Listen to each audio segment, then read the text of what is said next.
1,000 years later. Hello mga idol, welcome back to my channel, at kung bago ka pa lang dito ikaw ay aking inaanyayahan na mag-subscribe at pakiclick mo na rin ang bell icon para lagi kang updated at nauuna sa mga videong ina-upload ko. Balikan naman natin ang mga bagong update sa number 1 na teleserye ang FPJ Batang Quiapo.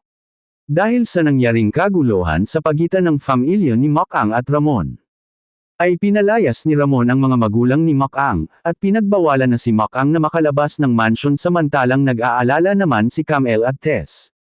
Dahil ilang araw na nilang hindi makontak si David. Samantalang pinatawag ni Ramon si David para sumabay sa pagkain sa kanila at pinagbawalan na rin ni Ramon na makalapit ang pamilya ni Makang.